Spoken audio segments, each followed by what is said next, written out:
Bien.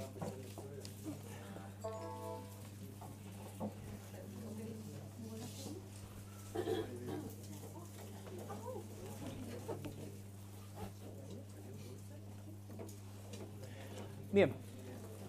Les recuerdo que estamos estudiando el fruto del Espíritu y está este estudio basado en Gálatas, capítulo 5, Gálatas capítulo 5 y el versículo 22-23, que por supuesto está contrarrestado, o contrastado, no contrarrestado, contrastado con los frutos de la carne que anteceden estos dos pasajes. Entonces, ¿por qué es la importancia de estudiar los frutos del Espíritu, o el fruto del Espíritu? Es un solo fruto que da una diversidad de frutas, del fruto, ¿ya? Es porque ciertamente nosotros como cristianos, dice la Biblia, que vamos a ser conocidos por los frutos. No vamos a ser conocidos o podemos ser populares por los dones, por los talentos, por las actividades, ¿no es cierto? Que todas ellas son de alguna manera necesarias dentro del plan de Dios, pero lo más importante y lo que va a identificar a un hijo o una hija de Dios, adelante, es el fruto, ¿no es cierto? ¿Por qué? Porque es algo sobrenatural, es algo que Satanás no puede copiar, ¿no es cierto? Y es algo que es ajeno a nosotros. Nosotros tenemos una medida de paciencia, por ejemplo, como seres humanos, una medida de amor, una medida de gozo, en fin, pero no obedece a esa medida, sino que es algo sobrenatural, algo que escapa a nosotros. Por eso es tan importante no sorprenderse de esto, sino que en definitiva saber que el Espíritu nos va a sorprender, ¿ya? Entonces, desde ese punto de vista, el cultivar esto significa que nosotros estamos verdaderamente haciendo el trabajo y la obra más importante que nosotros estamos llamados a hacer en esta tierra, que por supuesto que es el evangelismo, que todo lo que eso implica, pero lo primero es que Dios quiere tratar con nosotros, Él quiere hacernos semejantes a Él. Eso no significa encerrarse entre cuatro paredes ni no llevar el evangelio al mundo, ni hacer otras cosas entre nosotros, ni estos mismos estudios. Eso significa que nosotros, la plataforma sobre la cual hacemos todo lo que hacemos, es justamente que el Señor ha tratado con nosotros, está tratando con nosotros, tratará con nosotros, y por lo tanto eso garantiza que el corazón con que se hacen las cosas no solamente es recto, sino que también es correcto, ¿ya? ¿Por qué? Porque está completamente gobernado por la voluntad de Dios. Eso es súper importante. La sencillez del Evangelio es algo que nosotros tendemos a perder también en el tiempo.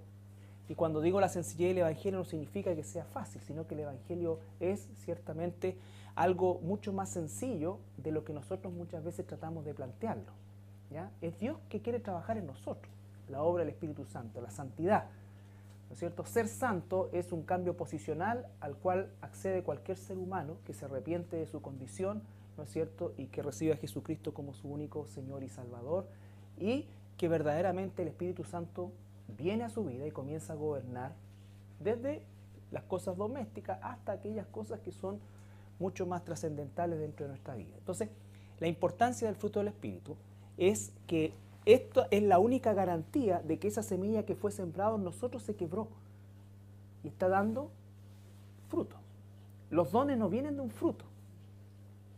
Los dones son un regalo que Dios nos da, independiente incluso de nuestra condición de madurez espiritual. Hay personas que pueden predicar súper bien, enseñar súper bien y tener una vida paupérrima o muy pobre en cuanto a su relación personal con el Señor Jesucristo. Por eso es que los dones no son la clave, ¿ya? Aunque son importantes, lo importante es el fruto, porque esto es no va tanto a lo que hacemos, sino que a lo que somos, ¿ok? Y revisamos el amor, por supuesto, y por supuesto cada uno de estos aspectos son, cada uno de estos frutos son, los hemos tratado en una profundidad mínima, si se quiere, ¿no es cierto? Buscando principalmente que cada uno de nosotros también desarrolle esto de manera individual. De manera individual. ¿Por qué? Porque ciertamente esa es la obra que Dios quiere hacer con nosotros. Por eso estudiamos, por ejemplo, el Sermón del Monte 6 meses, porque es la radiografía o el perfil de un hijo de Dios. El perfil de un hijo de Dios. Y cada día yo me confronto con ese perfil y mis actividades diarias, mi quehacer diario, se tiene que conformar a ese perfil. Por supuesto no es una foto, ningún ser humano, ni el apóstol Pablo siquiera, ni ninguno de los apóstoles, encajó perfectamente en ese esquema o en ese perfil. Pero la vida nuestra debe estar enfocada en esa dirección en que verdaderamente nosotros estamos buscando hacer la voluntad de Dios. La voluntad de Dios. Dice por eso el apóstol Pablo, me extiendo y voy extendiéndome, dejando atrás, ¿no es cierto?, lo pasado, ya sea el pecado del cual me arrepentí o del triunfo, entre comillas, el cual obtuve ante una situación conflictiva, ¿ya? Entonces, vimos el amor y vimos la primera parte del gozo.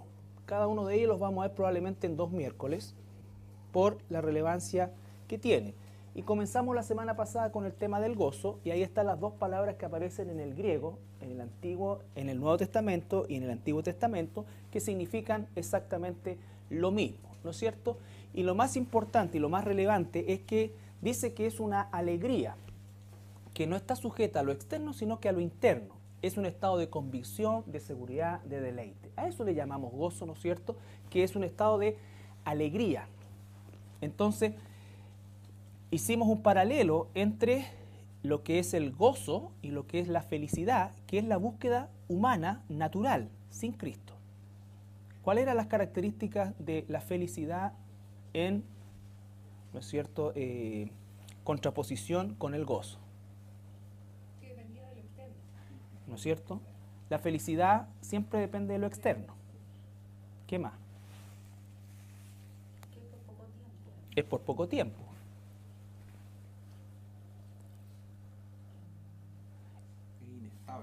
Es inestable.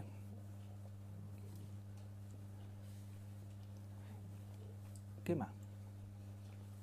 Es adictiva desde el punto de vista de como concepto, significa que lo que me está haciendo feliz hoy día probablemente no me haga feliz mañana. O lo que estoy viviendo hoy día, probablemente mañana yo necesite más de eso para ser feliz o cambiar de actividad, cambiar de situación, obtener otras cosas. Entonces, el concepto de la felicidad, por eso es que es tan esquiva, tan efímera, ¿no es cierto?, tan inestable, tan demandante y tan egoísta.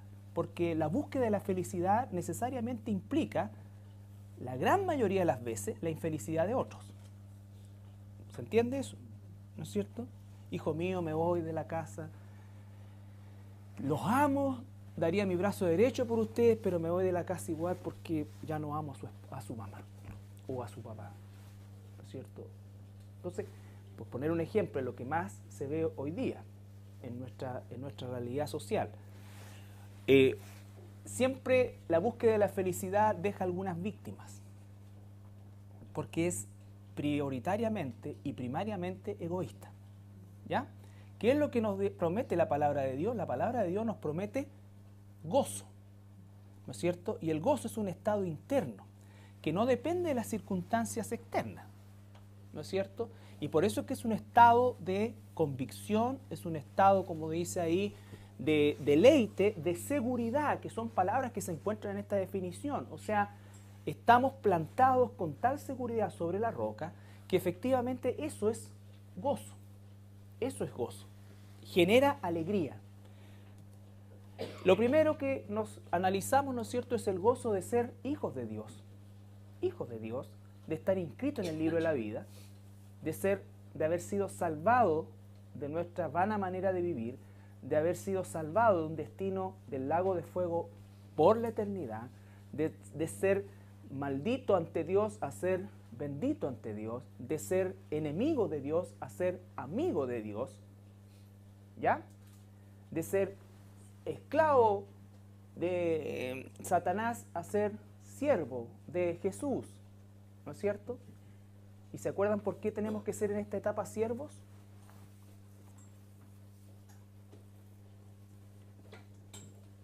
Un día, cuando estemos frente al Señor, ya no vamos a ser siervos, vamos a ser y vamos a gobernar con el Señor, ¿no es cierto? Y vamos a tener Pero en esta etapa, ¿por qué tenemos que ser siervos y obedecer nomás? Porque nuestra naturaleza carnal, si nos dieran un poquito más de hilo, dejaríamos la crema. Si hoy día recibiéramos nosotros el grueso de las promesas de Dios, por eso el 90% de las promesas y más se encuentran cuando tengamos un cuerpo glorificado, cuando ya no haya influencia del pecado. Por el momento estamos libres, lo más importante, de la culpa del pecado, eso nos garantiza la vida eterna como hijos de Dios. Segundo, estamos luchando contra la influencia del pecado a través del Espíritu Santo, y un día seremos libres de la presencia del pecado. Ahí recién Dios nos va a decir, este gobierno acá, allá, todo lo que... Pero antes de eso, por eso es que el establecimiento, como esta pseudo-teología del establecimiento del reino aquí en la tierra ahora, como estamos, olvídate. Es parte porque es falsa desde el punto de vista bíblico. Y en segundo lugar, es imposible que nosotros establezcamos el reino de Dios físicamente hablando acá, ¿no es cierto? Muchos dicen que, o alguna de estas enseñanzas dicen que Cristo no va a volver hasta que nosotros no tengamos el gobierno de este mundo. Entonces, por eso que tírate a diputado, tírate a presidente, tírate a esto. Jesús dijo, mi reino no es de este mundo, ¿no es cierto? Y yo no vengo a hacer campaña política, vengo a morir por ustedes. Y ustedes, ¿no es cierto?, van a ser mis discípulos, van a seguir la misma línea. Ya lo hemos hablado largamente eso. Entonces, el gozo de ser un hijo, una hija de Dios. Con esto ya estaríamos suficiente para gozarnos de aquí hasta que el Señor venga. Pero también dice que el gozo nos fortalece en las pruebas, ¿no es cierto? Y comienza a ocurrir esa cosa que el mundo lo va a considerar siempre una contradicción, de que pese a que estamos viviendo una situación difícil, una prueba, podemos tener gozo, porque el gozo no es reírse de las cosas, ¿ya? El gozo no es sufrir las cosas, el gozo es no ser nunca absorbido por las cosas, dominado por las cosas, ni tampoco derribado por esas cosas. Entonces, fortalecido en las pruebas. Lo que vamos a ver hoy, que no lo vimos la semana pasada, es el gozo en su palabra. ¿O lo vimos en este turno? ¿No? Estoy perdido ya. ¿Sí? No. ¿Lo vieron? ¿Tú viniste en la tarde? Ah. ¿Puedo? Pégale por favor, Domingo. Ya te voy a mostrar un video que te va a autorizar a eso. Silencio.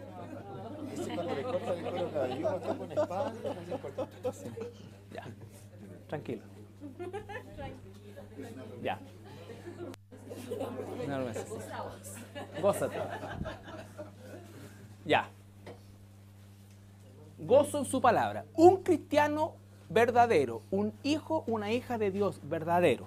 Puede ser que al principio le cueste un poco la lectura de la Biblia, puede ser, ¿no es cierto?, que necesite ayuda, puede ser que, no sé, pues de repente no entienda mucho las cosas, tenga un desorden, porque a lo mejor, porque dicho sea de paso, somos un país asquerosamente mal lector, ¿ya?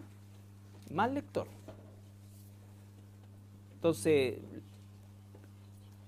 no tenemos un hábito, por lo tanto el hábito no va a venir como un acto de la magia, ¿no es cierto?, de que antes no leía nada, leía el puro Quirquincho, y ahora, no, ese es del norte. Y ahora, ¿no es cierto?, no me las voy a dar de gran lector ni literato y tratar de leerme el Génesis completo y esta cosa.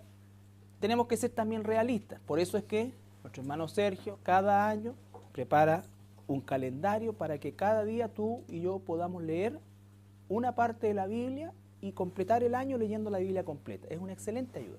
Hay muchísimos más sistemas. Elija el que quiera, pero hágalo. Entonces, el cristiano puede venir con muchas falencias desde el punto de vista de su formación, en fin, lo que tú quieras. Pero lo que un cristiano verdadero no puede tener es indiferencia hacia la palabra. En primer lugar, indiferencia hacia la palabra, que es una de las cosas más terribles, porque ni hablar de rechazo. ¿Cierto? Estoy hablando de indiferencia, vale decir que no la pesques en toda la semana, que no la pesques en todo el mes. Eso nos hace de verdad, dudar de si somos o no cristianos. No que la salvación se pierda, es que probablemente nunca hemos sido salvos. Porque cuando somos salvos de verdad, ¿no es cierto?, como el siervo busca por las corrientes de las aguas, así brama por ti, oh Dios, el alma mía. Yo estoy buscando de Dios. Ustedes hoy día hicieron una elección, estar aquí o estar en sus casas. Y es porque están buscando. Pero no es esto lo que debe completar, o esto no es suficiente. Cada uno de nosotros debe tener su tiempo personal con el Señor. Pero la palabra de Dios es algo que comienza a gobernar nuestra vida desde el punto de vista, ¿no es cierto?, de que comienza a cambiar nuestra manera de pensar, porque comienza a entrar la información de Dios y a colocarse por sobre la información del medio donde yo me crié, de lo que aprendí, etc. ¿Ya? Vamos a empezar de este domingo al otro a una serie que se llama La Voluntad de Dios, en los sermones del día domingo. Y es tan importante eso porque el pasaje guía es Romanos 12, que dice, ¿no es cierto?, que el Señor quiere que cambiemos nuestra manera de pensar, todo, para que conozcamos la buena voluntad que es agradable y perfecta. Pero ¿por qué hay gran cantidad del pueblo de Dios que parece que la voluntad de Dios es desagradable e imperfecta? Y es porque justamente no ha sufrido el proceso de transformación que la palabra misma realiza, ¿no es cierto?, en nosotros, sacando toda la información con la que fuimos formados e incorporando la información de la palabra de Dios. Entonces no puede haber una indiferencia al respecto. Y en eso se basa el Espíritu Santo para provocar cada día los cambios en nosotros. No somos teólogos, la palabra, ¿no es cierto?, implica que nosotros verdaderamente la llevamos a la práctica. No es el saber por el saber, sino porque verdaderamente también la palabra de Dios es la voz misma de Dios que va cautivando nuestra mente y va cautivando nuestro corazón. Ese es el proceso, ese es un fenómeno sobrenatural. Sobrenatural. Y eso es parte de la clave de que somos nacidos de nuevo. El Salmo 119:14 dice: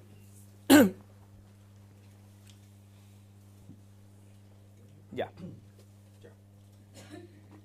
Me he gozado en el camino de tus testimonios, más que de toda riqueza. Dice, me he gozado en el camino de tus testimonios. Siempre la palabra tiene un camino, siempre nos lleva a algo práctico. La palabra no es un concepto filosófico, es un concepto práctico. ¿Ya? Entonces, cuando nosotros hablamos de cristianismo y todos los ismos, suponen una forma de vida conforme a esa doctrina. El comunismo, el socialismo, el nacionalismo, no solamente implicaba, ¿no es cierto?, una concepción filosófica, sino que una forma de vida, ¿no es cierto? Y el cristianismo no es la excepción desde el punto de vista de lo que también es un fenómeno sociológico en la vida de nosotros. Implica que tenemos que tener un cambio de manera de vivir, es natural, estamos siendo adoctrinados. Pero en nosotros muchas veces se produce esa dicotomía, ¿no es cierto?, esa contradicción de que no hacemos lo que sabemos que debemos hacer. ¿Ya? Y eso es justamente la lucha, hacer lo que dice el Señor que debo hacer. ¿Qué decía David? Dice, para mí esto es más grande que cualquier tesoro. Tu palabra, tu testimonio es más grande que cualquier tesoro. No que David quisiera ser pobre, sino que es más grande que cualquier tesoro. Vale decir, nada se interpone entre la voluntad de Dios y su vida. Salmo 119, 33 al 40. Esta es como una oración, es una oración preciosa justamente por alguien que quiere entender más de Dios, que está buscando a Dios, que tiene un pasaje paralelo en Santiago cuando dice el Señor, al que le falta sabiduría, pídala a Dios y Dios le va a dar abundantemente. ¿Lo leo, Carlito? Por favor. Enséñame, oh Jehová, el camino de tus estatutos, y los guardaré hasta el fin. Dame entendimiento, y guardaré tu ley, y la cumpliré de todo corazón. Guíame por la senda de tus mandamientos, porque en ella tengo mi voluntad. Inclina mi corazón a tus testimonios y no a la avaricia. Aparta mis ojos que no vean la vanidad, avívame en tu camino. Confirma tu palabra a tu siervo, que te teme. Quita de mí el oprobio que he temido, porque buenos son tus juicios. He aquí, Yo he anhelado tus mandamientos, vivifícame en tu justicia. Ya. Lo primero que parte diciendo es, enséñame. ¿Por qué? Porque soy ignorante de él. ¿Ya? Enséñame. Nadie se gradúa, ¿no es cierto?, de la Biblia. Uno se puede graduar de un seminario bíblico, se puede graduar de un curso bíblico, se puede graduar, pero nunca, como vida, se gradúa de leer la Biblia. Todo lo contrario, mientras más conocemos a Dios, más necesitamos de Él, y Él nos habla a través de los mismos pasajes, de distintas maneras, con distintas aplicaciones, y eso significa que el conocimiento ya no es algo estático, sino que es algo que comienza a moverse en toda mi forma de pensar, y comienzo entonces a llevar las acciones de mi vida ahora conforme a ese pensamiento. La palabra de Dios empieza a abarcar, aunque es una misma palabra, ¿no es cierto?, comienza a moverse dentro de mi cabeza y comienza a gobernar mis pensamientos. ¿Se entiende eso? Ese es el proceso. Por eso dice que es un proceso de transformación, es una metamorfosis, que es la palabra en el griego. Y eso significa, ¿no es cierto?, que comienzo a ser lleno del conocimiento de Dios, y eso, si verdaderamente está el Espíritu Santo dentro de mí, se va a transformar en una forma de vida. Por eso es que el tema de los frutos espirituales, ¿no es cierto?, deben ser un proceso natural, desde el punto de vista de que si la semilla se quebró, este proceso se va a realizar. O sea, tú vas a querer buscar a Dios, tú vas a querer buscar su palabra, tú vas a querer crecer, tú vas a querer... Y cuando no quieras, lo vas a ver como un deber, porque no siempre queremos. Pero cuando no quieras, velo como un deber. ¿No es cierto? Entonces significa que siempre, porque soy cambiante, soy un ser humano, no soy un robot, soy pecador, pero sé que esa es la voluntad de Dios, que es buena, agradable y perfecta. ¿Y qué significa entonces? Que yo voy a seguir adelante y hacerlo aun cuando no tenga ganas. Eso significa hacerlo por convicción y hacerlo por obediencia, ¿no es cierto? Y hacerlo como un deber, ¿ya? Cuando no tenga ganas de orar, hay veces que uno lo único que quiere es arrodillarse en su lugarcito ahí, orar y esto, y Señor, y acá, o sentarse según como tú lo hagas. Pero hay veces que no. Cuando no tenga esa necesidad tan manifiesta, perdón, lo hago como un deber. Y cuando lo hago como un deber, empiezo a lo mejor como un deber, pero a medida que voy, me comienzo también a deleitar en el Señor, porque el Señor empieza a traer a mi mente más razones de las que yo pensaba que tenía, ¿no es cierto?, para orar en ese momento. Entonces, el gozo en su palabra, dice, enséñame, ¿qué cosa?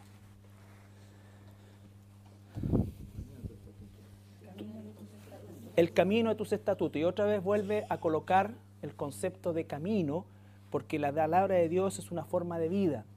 Es una forma de vida, va transformando mi forma de pensar y va transformando mi forma de actuar, y eso significa que va transformando mi forma de vivir.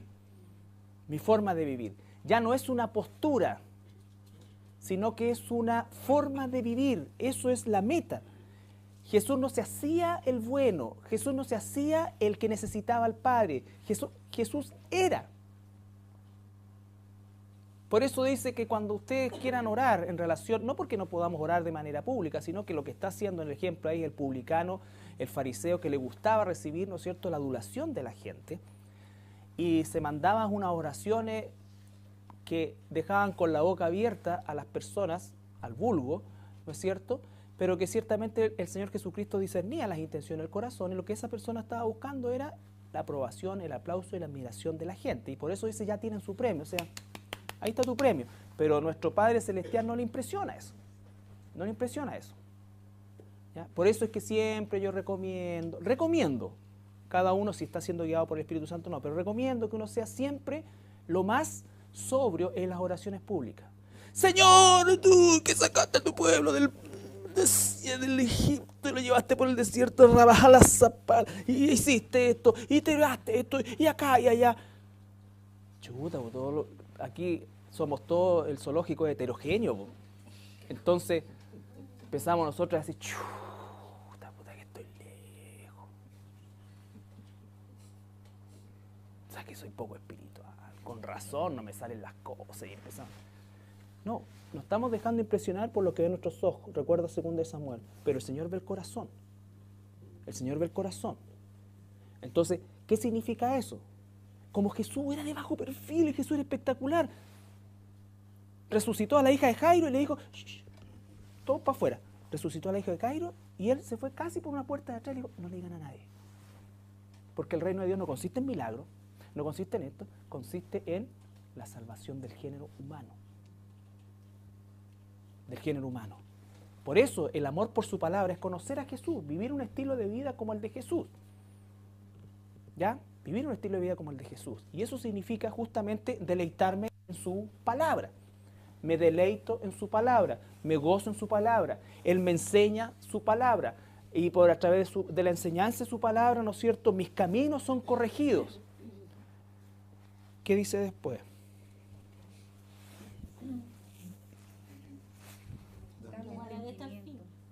Lo guardaré hasta el fin. ¿Ya? Sigue. Dame entendimiento y guardaré tu ley, y la cumpliré de todo corazón. Dame entendimiento. Guardaré tu ley. Una de las cosas que es un mal del pueblo de Dios también, que hipertrofia el corazón y atrofia la mente, o hipertrofia la mente y atrofia el corazón. Lo que más cuesta en la vida cristiana es el equilibrio, el dominio propio. ¿Ya? Por eso dice el Señor, amarás al Señor tu Dios con todo tu corazón, pero también con toda tu mente. Eso significa, ¿no es cierto?, que tengo que pedir entendimiento. Tengo que pedir entendimiento de Dios, no lógica humana, entendimiento de Dios. Entonces dice, enséñame, dame entendimiento, quiero hacer esto, y ta. Esta es una oración, es un clamor justamente de alguien que ama la palabra de Dios, que se goza en la palabra de Dios y que reconoce sus limitaciones. Siempre cuando tú te pongas frente a la Biblia, no importa que tengas los años que tengas, no importa, por eso es tan importante el orar, el decir, Señor, enséñame por medio de tu palabra. Ah, no, sí, Filipenses lo he leído todas estas veces. Enséñame, Señor, enséñame. Es increíble, es sobrenatural. Yo siempre me acuerdo, y no sé cuántas veces he dicho este ejemplo, pero me acuerdo cuando Carlito estaba chiquitito y él me dijo una vez, papá, ¿y tú siempre predicáis de la Biblia todo esto? Todos los años siempre predicáis lo mismo y nunca sacás el libro. Nunca sacás el libro. No, increíble, increíble. 20 años, 30 años, hermanos que predican 50 años, toda su vida. Y toda su vida el mensaje que dan es fresco, porque es la palabra de Dios. Es la palabra de Dios, que es viva y eficaz.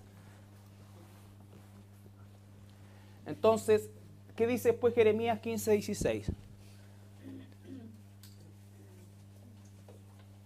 Fueron halladas tus palabras y yo las comí, y tu palabra me fue por gozo y por alegría de mi corazón, porque tu nombre se invocó sobre mí, oh Jehová Dios de los ejércitos. Entonces Jeremías dice que comió la palabra de Dios.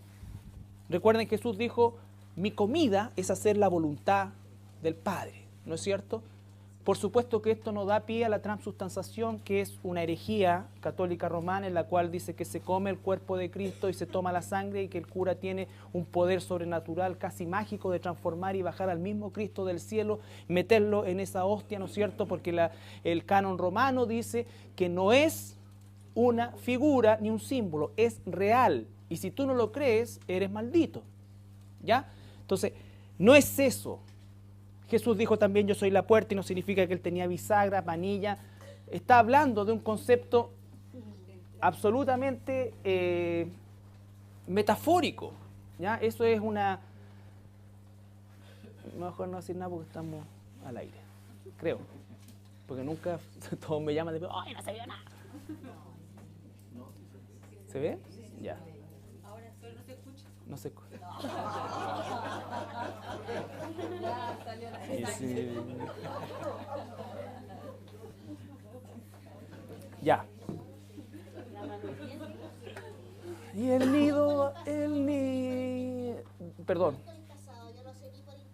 ¿Sí? Es que siempre recibo puras quejas, nunca llaman para decir que se vio. Bien. Sí. ¿Se vio? Ah, ya. Ellos no se... Ya. Ya. Entonces dice, comí la palabra y eso me dio gozo. Gozo. Gozo en su palabra. El hijo, la hija de Dios se goza en la palabra de Dios. Aunque no la entienda completamente inicialmente, aunque la entienda mucho a lo largo de los años, siempre hay gozo en estudiar la palabra de Dios. Nosotros, por ejemplo, como varones nos juntamos los miércoles a las 7:30, están todos invitados los que quieran llegar, ¿no es cierto? Y de verdad es un tiempo precioso, estudiando la palabra de Dios. ¿No es cierto? Y así terminamos el libro de Proverbios, vamos a empezar el libro de Hebreos, estamos en la tarde con el libro de Salmos. Entonces, y siempre la palabra de Dios. ¿Te das cuenta? Entonces, ese es un gozo. Nadie nos obliga a venir. Vengo porque quiero venir, porque me gozo en la palabra de Dios. También, algo que es súper importante es el gozo por el crecimiento de los hermanos, el crecimiento espiritual. Cuando tú ves a un hermano, a una hermana, con su lucha, ¿no es cierto?, personal, individual, superando y venciendo las pruebas con gozo, ¿no es cierto?, creciendo justamente en el Señor, eso debe producir en nosotros gozo, gozo. ¿Por qué? Porque somos miembros del cuerpo, somos miembros de la iglesia y nos gozamos con hermanos que están en otro lado, en otra iglesia, ¿no es cierto?, y que también están creciendo y que vamos creciendo, así como también nos dolemos cuando vemos la apostasía entrando en la iglesia. Porque esta cosa, ¿no es cierto?, de tratar de ser como el mundo para que el mundo acepte el Evangelio es una cosa herética. No hay que meter la iglesia en el mundo, hay que meter la iglesia en el mundo e infiltrar eso y no meter el mundo en la iglesia, creyendo que siendo como el mundo, entonces, ¿por qué Jesús es atractivo por sí solo? Jesús no necesita que le hagamos campañas publicitarias. ¿Ya? Necesita que seamos, o sea, ni siquiera necesita, perdón, Señor. Quiere, porque no necesita nada. Que nosotros seamos fieles. Seamos fieles. ¿Ya? Esa es la mejor publicidad que le hacemos a Jesús. Y nos alegramos cuando eso empieza a ocurrir. Filipenses capítulo 1, versículo 4. Del 3 al 5 en realidad.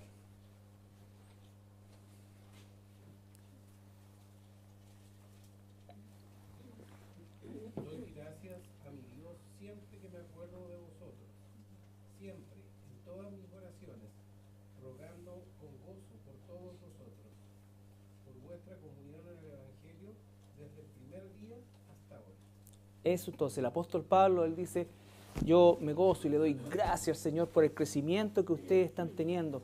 Le doy gracias al Señor porque los hermanos nuevos, nuevitos, ¿no es cierto?, que se bautizaron hace 2 semanas atrás, están empezando a venir, están creciendo, están esto, están acá. Doy gracias porque este hermano que lleva años aquí sigue tan fiel y con la misma alegría, el mismo gozo.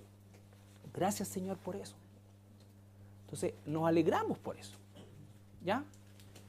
Y en 3 de Juan, versículo 4, aquí Juan escribe ya como ancianito, ya está en una edad anciana y probablemente a poco de ser llevado prisionero y exiliado en la isla de Patmos, donde escribe el Apocalipsis, donde el Señor se le revela el Apocalipsis, y él mira en retrospectiva, no detalla la Biblia cuántas personas, cuánta gente llegó a conocer al Señor a través de estos hombres de Dios. Solamente un pequeño ejemplo, cuando las primeras predicaciones de Pedro eran 4.000, 3.000, 5.000, ¿no es cierto? Entonces no sabemos en realidad cuántos miles llegaron a conocer al Señor por medio del apóstol Juan. Pero él mira en retrospectiva, ¿no es cierto? Y como viejito ya empieza a darle valor a las cosas hechas antes. Y una de las cosas a las cuales él empieza a darle valor es justamente todo esto que él sembró o que el Señor sembró por medio de él y que comienza a rendir frutos y es motivo de alegría, de gozo. ¿Qué es lo que dice el viejito Juan? No tengo yo mayor gozo que este, pero oír que mis hijos andan en la verdad. Ahí está, andan en la verdad. Algunos exégetas dicen que está hablando de sus hijos carnales. No lo dice, no lo sabe. Como sea, pero creo que el contexto es a los hijos espirituales, que cariñosamente él llama hijos espirituales, ¿no? Como, hijo, como uno dice, claro, le dice al hijito, ¿no es cierto? No como una cosa peyorativa, sino realmente como una cosa sentida en el amor, ¿ya? Él siente esa ternura. Entonces, gozo por que los hermanos están creciendo, así como también la contrapartida es tristeza cuando los hermanos no están creciendo. Y por supuesto, gozo en la herencia. El 90% de las promesas de Dios se encuentran cuando tengamos y estemos en su presencia, libres de la presencia del pecado.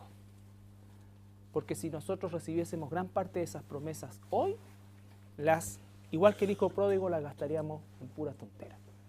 ¿Ya? Entonces por eso es que hoy día tenemos que concentrarnos en que somos siervos de Dios. Y como siervos obedecemos a nuestro amo.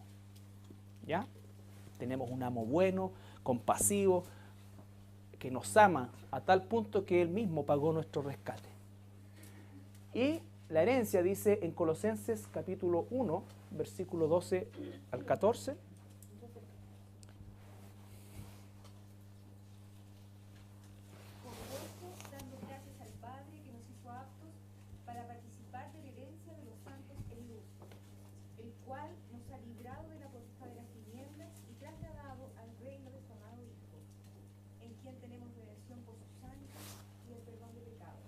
Ya, fíjate, con gozo. ¿Cuál es el gozo? Dice que nos ha trasladado del reino, de la muerte, del infierno eterno, del lago de fuego, de la condenación eterna. De ahí, ese era nuestro destino, nos trasladó al reino de su luz admirable. O sea, imagínate. ¿Ya? Y más encima, tiene una herencia. ¿Ya? Tiene una herencia. Efesios 1:18.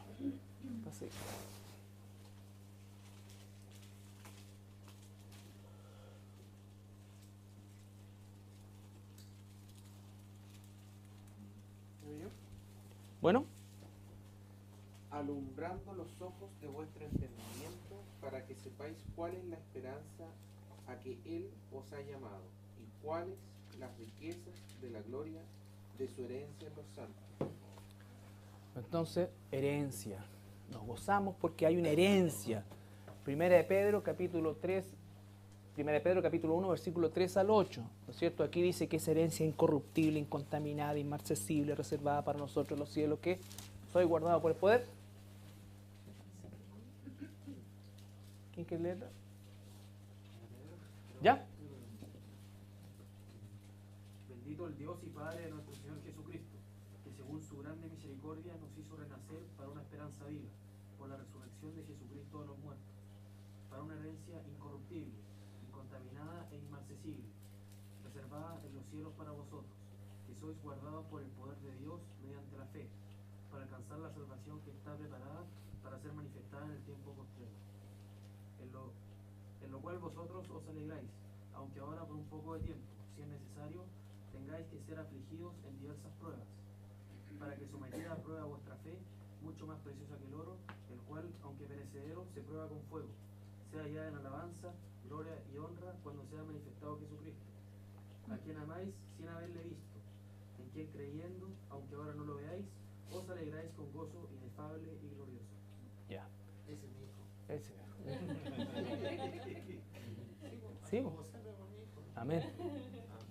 Amén. Amén. Sí. Sí. Fíjense todo lo que dice, pero en el tiempo que lo dice y para el tiempo que lo dice.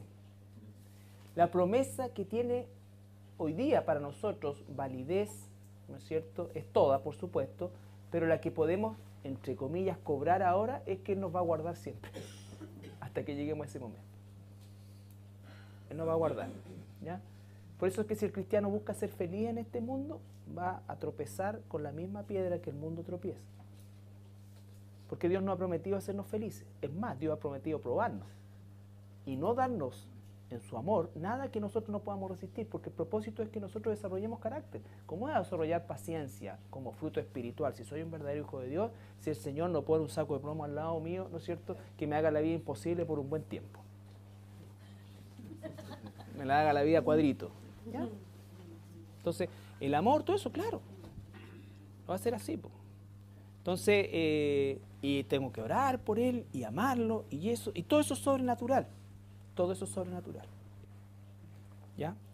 Entonces, eso es justamente a lo que el Señor quiere, y de eso es el gozo más grande. O sea, cómo sobrenaturalmente llegué a amar a esta persona, a orar, a ser benigno, ese amor que aun cuando Él quiso el mal para mí, yo no solamente no quise el mal, sino cuando tuve la oportunidad de hacerle el bien, se lo hice. ¿Ya? Y no esperando retribución, todo eso es sobrenatural. Todo eso es sobrenatural. Y eso, por eso es que es un fruto del Espíritu. Ese es el sello de un hijo, una hija de Dios. ¿Ya? Hebreos 10, 34 al 37.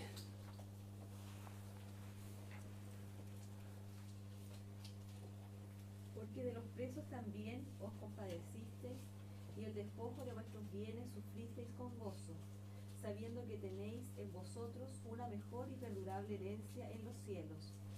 No perdáis, pues, vuestra confianza, que tiene grande galardón, porque os es necesaria la paciencia para que, habiendo hecho la voluntad de Dios, obtengáis la promesa. Porque aún un poquito, y el que ha de venir vendrá, y no tardará. Ya, recuérdense que ese poquito está a la vuelta de la esquina. Cuando escribió Pablo, él tenía 2000 años de poquito por delante. Cuando está escribiendo eso, nosotros estamos a la vuelta de la esquina. ¿Ya? Entonces, ¿qué significa eso? Que debemos estar con gozo. Hay cosas materiales que vamos a perder, ¿no es cierto? Está hablando de una inversión en el reino, está hablando de la realidad de las cosas, pero con gozo. Con gozo. Recuerda, el gozo no depende de lo externo, no significa que yo estoy pleno de felicidad porque ya no tengo casa, porque ya no tengo... No, pero ahí empieza a invadirte otra cosa, que es el gozo de Dios. El gozo de Dios. Y estos apóstoles y estas personas lo experimentaron en carne propia. Otros lo han experimentado en carne propia a lo largo de los siglos también. Entonces, nosotros estamos viviendo una época tan materialista, tan apegada a las cosas, y estamos todos en esta vorágine, que ciertamente nos olvidamos que es todo prestado. Que es todo prestado. Por eso es tan importante lo que vimos anteriormente también, la mayordomía y todas las cosas se van concatenando de manera tal que nos ayudan justamente al proceso de transformación de nuestro carácter. Y eso es lo que teníamos que ver del tema del gozo. La próxima semana vamos a partir con otro fruto que es importantísimo, es completamente relevante al igual que todos, pero que ciertamente tiene una connotación desde un punto de vista sociológico mucho más amplia. El mundo quiere paz, ¿no es cierto? Y está desesperado por tener paz, pero sabemos que todos los esfuerzos que el mundo haga por la paz son esfuerzos inútiles. Son esfuerzos inútiles. El mundo cree que esto se va a mejorar. Dios dice que esto no solamente va a empeorar, sino que va a llegar un momento determinado que va a aparecer un personaje de nivel mundial, llamado en la Biblia la bestia, el anticristo, que va a prometer justamente lo que desesperadamente busca el mundo sin Dios.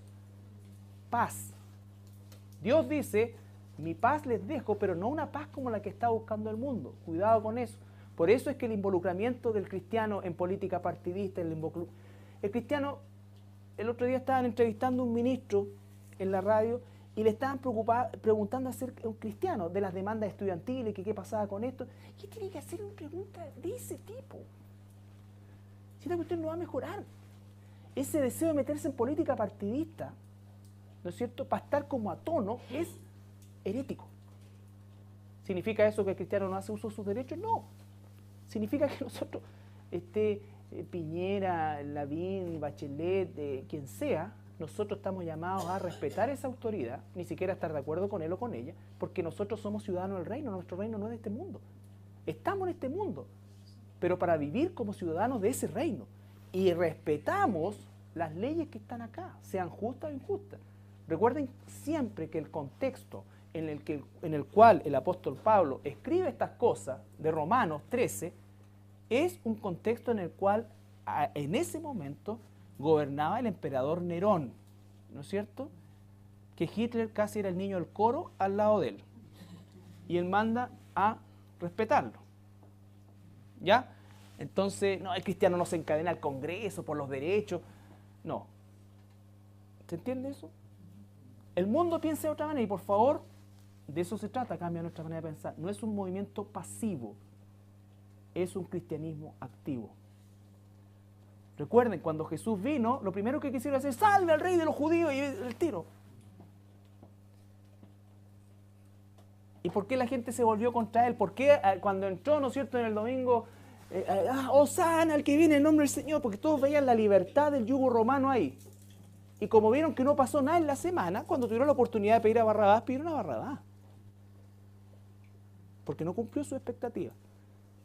Y él le dijo eso, mi reino no es de este mundo. Y nosotros, si somos cristianos, tenemos que tener exactamente el mismo pensamiento. Exactamente el mismo pensamiento. El mundo se beneficia de nosotros, pero nosotros no estamos buscando cambiar el mundo. Esto es que el Espíritu Santo cambie personas. Personas. ¿Ya? Solamente para ver,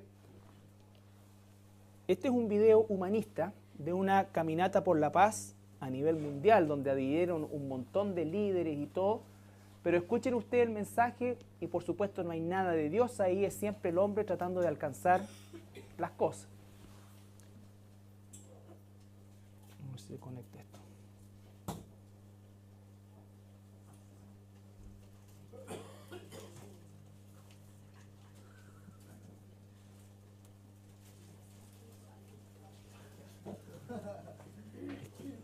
Ahí está, estamos conectados.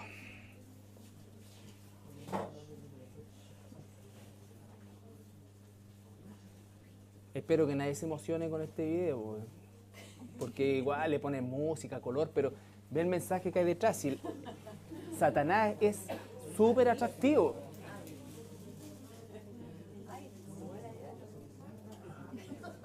Si alguien se pone a llorar, pegué un charchazo del hermano que está al lado.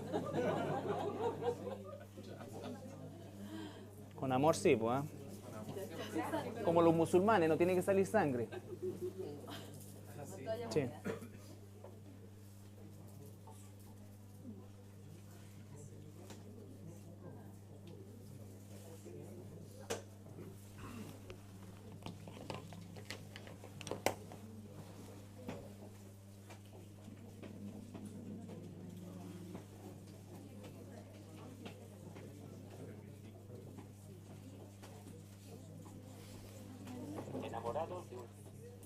No sale por ahí. La más bella de todas, exenta de cólera y odio. Paz. Con el deseo de llevar la paz y la no violencia al mundo. Mundo sin guerra.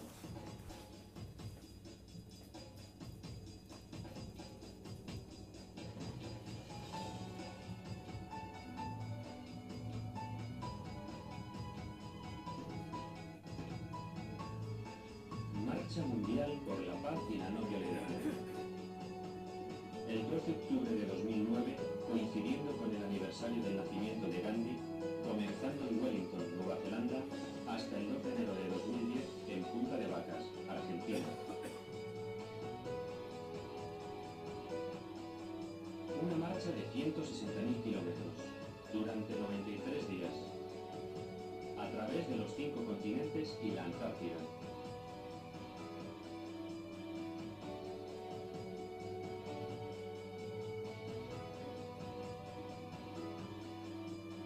Animamos a personas, instituciones, organizaciones, colectivos, grupos, partidos políticos a que apoyen y se sumen a esta gran marcha. Una marcha a la que ya se han adherido cientos de personas y organizaciones.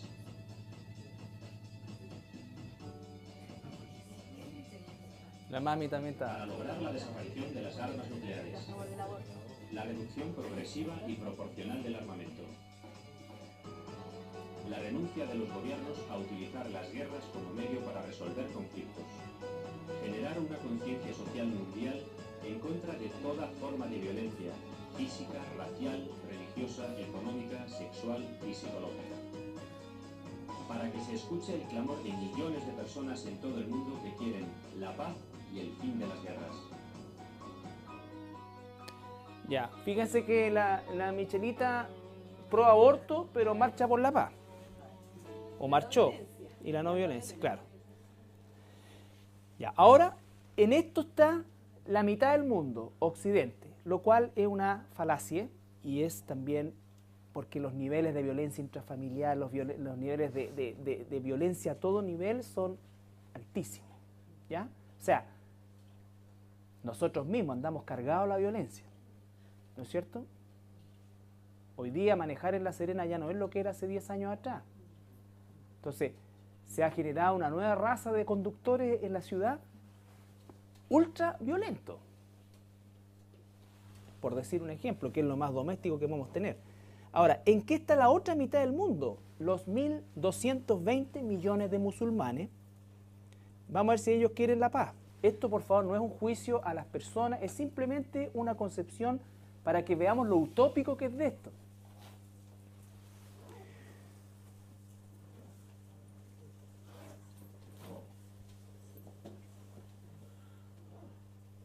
A lo mejor algunos ya lo vieron, ya pero es igual impresionante. Mientras los niños acá están en la escuela dominical,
menos mal que es misericordioso.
Ya estos no son casos aislados, ¿ah? Son habituales y es así como se entrena a odiar a los judíos y después de los judíos somos nosotros, porque el mundo musulmán, ¿no es cierto? Somos todos infieles. Su primer objetivo es que desaparezca Israel y el segundo objetivo es que desaparezcan todos los gentiles. como un dato al margen, ¿no es cierto? Hoy día el 80% de los templos o de los grandes templos en Inglaterra pertenecientes a congregaciones protestantes son mezquitas árabes. Hay un plan abierto, ¿no es cierto?, y expreso y declarado de islamizar Europa y después islamizar el mundo. Obviamente no lo van a conseguir, antes va a venir Anticristo, va a traer la paz, va a producir eso y todas las cosas acá, pero para que veamos nosotros lo utópico que es. Una cosa, de este lado del mundo están tratando de hacer eso, pero también es una mentira, porque hay violencia, hay guerra, hay muerte, y todo. Pero el otro lado, que es un lado que está adoctrinado, y son 1.220 millones de personas que piensan cercano a esto, ya, ponle que este es un extremo, pero en el degradé piensan en esta condición. Ahora, fíjense usted, este es un sermón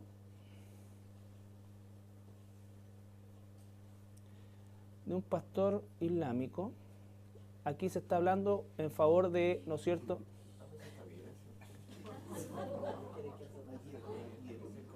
por eso te decía yo, Domingo, en una de esas,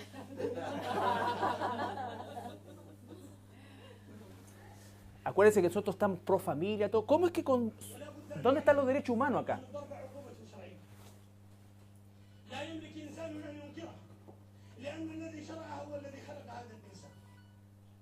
ولأنك يا عبد الله إذا اشتريت جهاز أو سيارة تعطى دليل كتالوج يبين لك طريقة الاستخدام. فالذي خلق الإنسان هو الذي أنزل هذا الكتاب ليبين للإنسان الخطى والطريق الذي ينبغي أن يسلكها. ولن نستحي أمام أمم الأرض في أيام جهلها أن نقر أن هذا من شريعته، وأن نذكر الغافلين الجهلة من أبناء أمة الذين ساروا في ركاب القوم أن القوم اليوم يعترفون بهذا الإعجاز في هذه الآية، بالإعجاز في هذه الآية. فإن من النساء أصناف ثلاث لا يمكن أن تستقيم الحياة معها إلا بالضرب، واضربوهن. في هذه الآية إعجاز أن أصناف ثلاثة من النساء لا يمكن أن يعيش معها رجل إلا والعصا على عاتقه. المرأة الأولى فتاة ربيت على هذا، يطلب منها أن تذهب للمدرسة تمتنع، يضربوها. كلي، لا أريد، اضربوها. هكذا تثبت على الضرب. تربت على هذا. فنسأل الله أن يعين زوجها عليها بعد ذلك، ولن يستقيم معها إلا إذا كان الله بالنساء. والمرأة الثانية امرأة متعالية مترفعة على زوجها que no quiere tener relaciones. تحسب له حساب. هذه أيضا لا تستقيم إلا بعصر. والمرأة الثالثة امرأة فيها انحراف لا تقتنع بقوة رجلها إلا إذا قهر، وإلا إذا ضرب، وإلا إذا انتصر عليها عضليا وهزمها بصوته. Buena.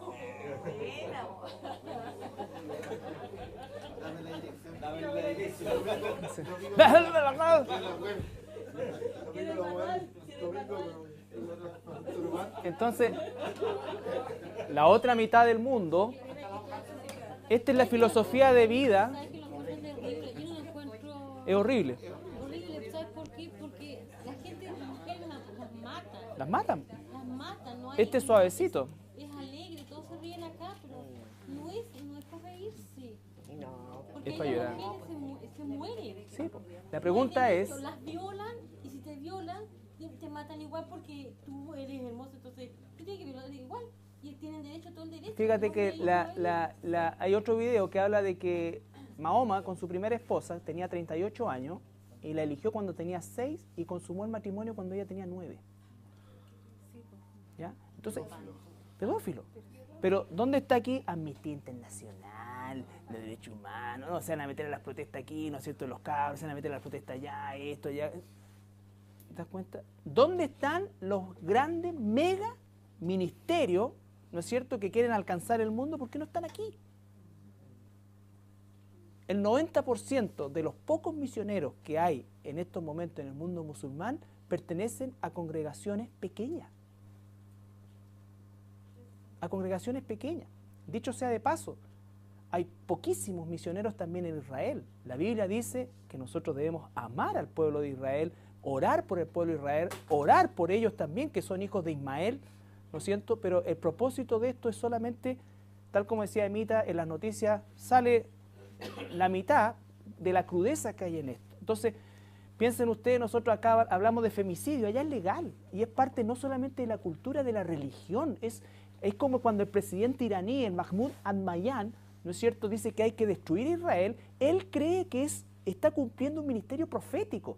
Por eso es que cuando los políticos tratan de hacer negociaciones, no saben, esto no es un asunto político, esto es un asunto religioso. Él se cree el Mesías que va a hacer que el Mahdi, que es el 12º califa, que se supone que viene, que el que decían ahí, ¿no es cierto?, a la mezquita del Aqsa, él va a venir a gobernar el mundo islámico desde Jerusalén.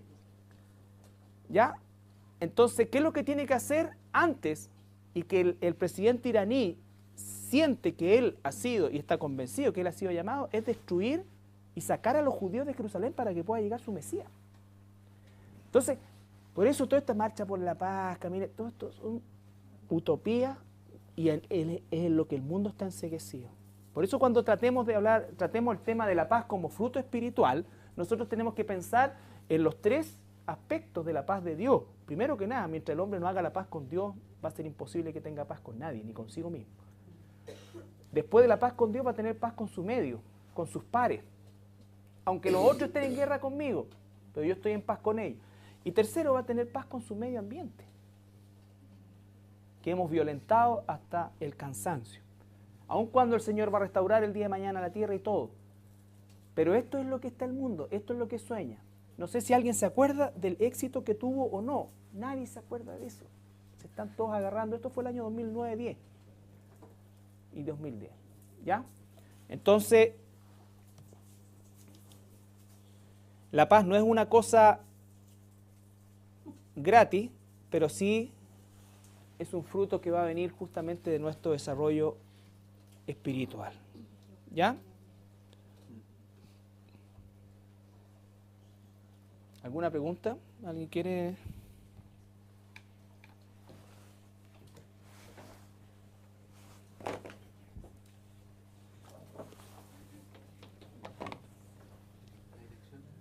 La dirección.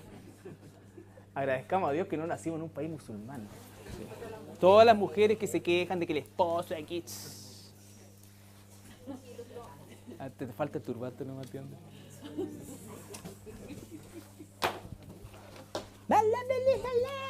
Carlos, hay matrimonios masivos musulmanes con niñitas de Sí. 18 años. Sí. Llegó a mi correo eso, eran masivos. Niñitas de 6 años con tipo Sí, ¿cómo la mató? vestido de novia, casándose. Pero no se entristezcan.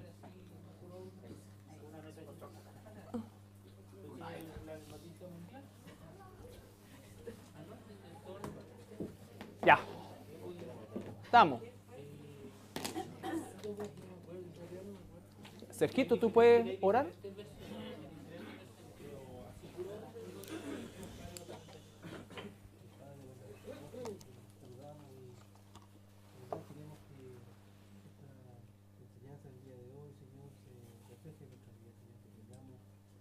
Gozo, Señor, que viene de ti, Señor, y que nos mueva, Señor, a hacer tu voluntad, que nos mueva a ser obedientes, Señor, que tengamos gozo en la prueba, así también como tengamos gozo en ese deleite que tú, Señor, también nos brindas, Señor. Sí, Señor. Que de esos frutos tuyos, Señor, y por cierto te pedimos que tú derribes todo aquello que impide que tengamos ese gozo que viene de ti.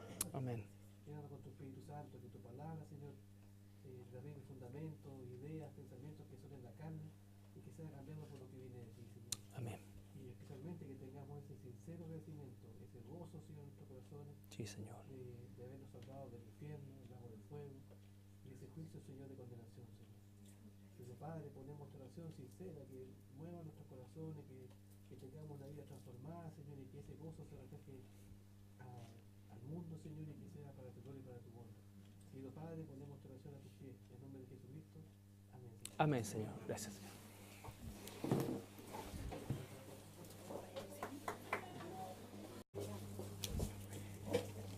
Bien.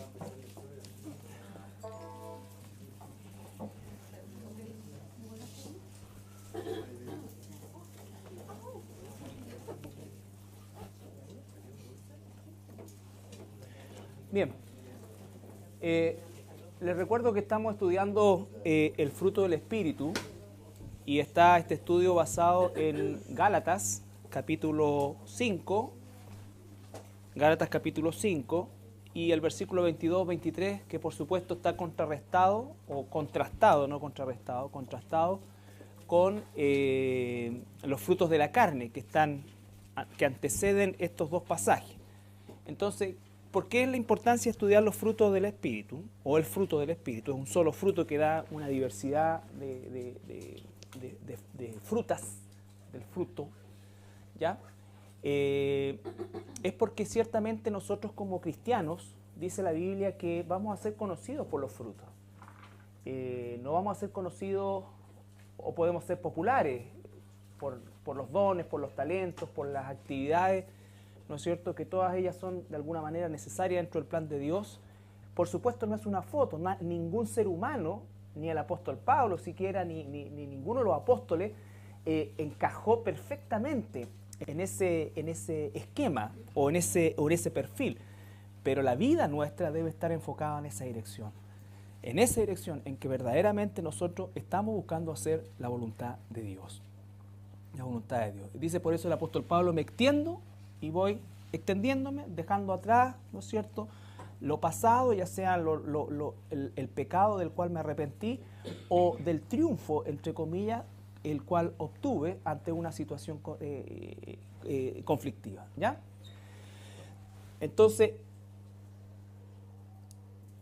vimos el amor y vimos la primera parte del gozo.